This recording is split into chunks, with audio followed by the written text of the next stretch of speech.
Assalamualaikum warahmatullahi wabarakatuh.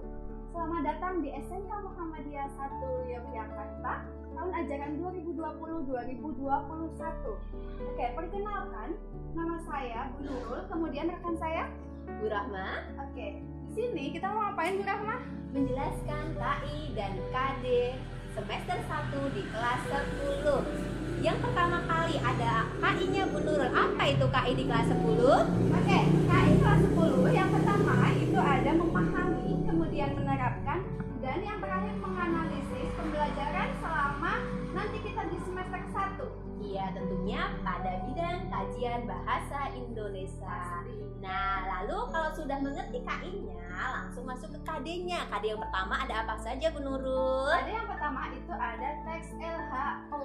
LHO singkatan dari laporan hasil observasi. Yang dipelajari apa saja Bu Nurul? Oke, yang pertama laporan hasil observasi. Apa itu laporan hasil observasi? Kemudian yang kedua kita akan membahas tentang struktur laporan hasil observasi. Kemudian yang terakhir kita akan membahas tentang kaidah kebahasaan teks laporan hasil observasi. Nah, di bidang keterampilannya nanti anak-anak mengonstruksi. Apa itu mengonstruksi? Tentunya menyusun teks LHO berdasarkan pengamatan. Benar Bu Nurul? Betul sekali. Oke, langsung ke materi yang kedua. Ada apa Bu Nurul? Materi yang kedua itu ada teks eksposisi.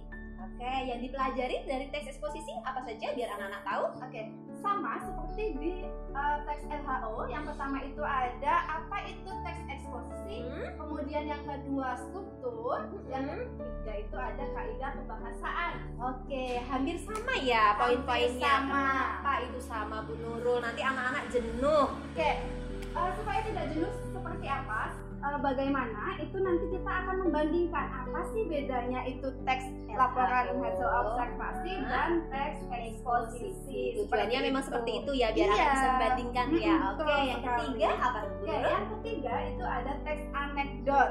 Nah, apakah ada perbedaan dari teks-teks sebelumnya itu? Pasti. Yang dipelajari? Yang di teks anekdot kita akan mempelajari tentang esensi atau makna di dalam cerita teks anekdot tersebut. Oke, apakah juga mempelajari strukturnya? Pasti kita harus mempelajari strukturnya apabila kita akan membuat teks anekdot Bu Rahma. Oke, kebahasaannya? Pasti. Oke, Apalagi deh. tentang kebahasaannya, karena dalam teks anekdot kebahasaannya itu harus menggunakan bahasa yang meningkatkan daya kelucuan. Oke, kelucuannya boleh kelucuannya garing, konyol, atau malah justru kelucuan sesungguhnya ya Bu Nurulnya. Iya, betul Oke. sekali. Nah, yang terakhir ada apa Bu Nurul? Oke, sebelum terakhir masih ada dua. Oh, masih ada Iya. dua. Yang Menarik pertama, sekali. yang terakhir, yang keempat itu ada teks cerita rakyat. Cerita rakyat Iya, yang Bu. dipelajari apa saja Bu Nurul? Cerita rakyat itu? Kalau teks cerita rakyat itu mirip seperti dongeng. Oke. Iya Bu Rahma. Misalkan di tempat Bu Rahma itu ada mitos tentang apa, seperti itu. Selain itu kita mempelajari juga tentang struktur dan kaidah kebahasaan dalam teks cerita Benar rakyat. sekali. Selain struktur, di situ ada unsur pembangun cerita rakyat ya. Betul. Intrinsik atau ekstrinsik. Kalau anak-anak penasaran apa itu intrinsik dan ekstrinsik, biar bertemu di pelajaran Ya, selanjutnya ya, nanti meskipun dengan bertemu. online ya. Oke, yang terakhir Bu Nurul, ada Yang apa saja? terakhir itu ada buku non fiksi. Oke, Kalau buku non fiksi itu seperti apa Bu Rahma? bisa Buku non dicontohkan? fiksi itu seperti ini. Oke. Bedanya kalau non fiksi itu seperti buku pelajaran, kalau buku fiksi itu ada seperti novel, antologi puisi dan lain-lain. Sepertinya kayaknya cukup itu aja Bu Nurul. Cukup Nanti itu saja ya. nanti malah menjelaskan di sini. Oke, fiksi dan non fiksinya itu tentang strukturnya saja yang dipelajari Iya. kebahasaannya. Itu mungkin, atau ada tambahan Bu Nurul? Sepertinya cukup untuk Baik. saat ini. Penyampaian KD-nya itu cukup ini saja. Kita bertemu di pembelajaran selanjutnya. Saya cukupkan. Wassalamualaikum warahmatullahi wabarakatuh.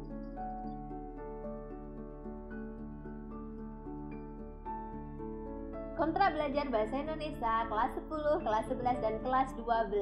Baik, ya. Oke, yang pertama ada apa Bu Chandra kontraknya? Baik, Bu Rahma, Bu Nurul, dan anak-anak. Jadi kami akan menyampaikan kontrak belajar. Yang pertama adalah harus tertib. Tertib dalam arti baik kita daring maupun besok sudah tatap muka, tertib untuk belajar belajar, tertib untuk hadir, itu menjadi penilaian yang pertama.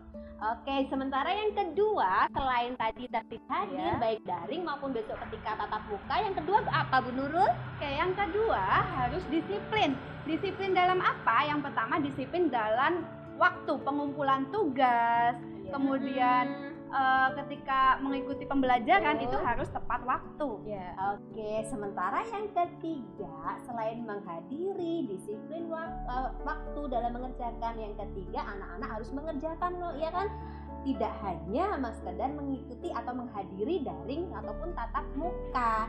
Nah, ini penilaian komponen ketiga ini berkesinambungan otomatis. sekali. Sementara yang keempat apa Bu Chandra? Yang keempat jelas dari ketiga komponen itu, yang keempat adalah sikap. Oke, Ya, baik. mungkin Jadi walaupun anak itu sudah mengumpulkan tertib waktunya, kemudian tugasnya Ya. betul, akan tetapi poin keempat sikap ini dia tidak lakukan dengan baik, maka akan mengurangi nilai tugas sebelumnya. mungkin bisa dicontohkan kalau pembelajaran daring, sikap salah satu sikap masalah WA Japri jalur Ya, pribadi betul sekali. ya, Ya. iya cara menghubungi Ibunya. guru itu harus menggunakan bahasa Salam yang terlebih santun. dahulu. Benar sekali. Selain itu juga ingat waktu, jangan ingat tengah waktu. malam sudah jam WA. 12 malam WA sama Bapak Ibu guru ya Bu Chandra, Iya, itu betul. kan Itu kurang sangat mengurangi sikapnya. kesopanan ya. benar sekali. Itu mungkin Itu ya. Itu saja. Sebenarnya Ada penilaian- 4. Oke, sebenarnya penilaian bahasa Indonesia itu simpel, nak. Kalau kalian mengikuti proses dengan baik, bagi kami nilai itu adalah hadiah. Jadi tidak usah khawatir nilai itu di bawah KKM. Insya Allah kalau kalian mengikuti proses KBM bahasa Indonesia dengan baik lewat Betul. daring maupun tatap muka, maka insya Allah nilai 75 itu bagi saya Kecil. gampang sekali. Betul sekali. Terima Terima kasih. kasih.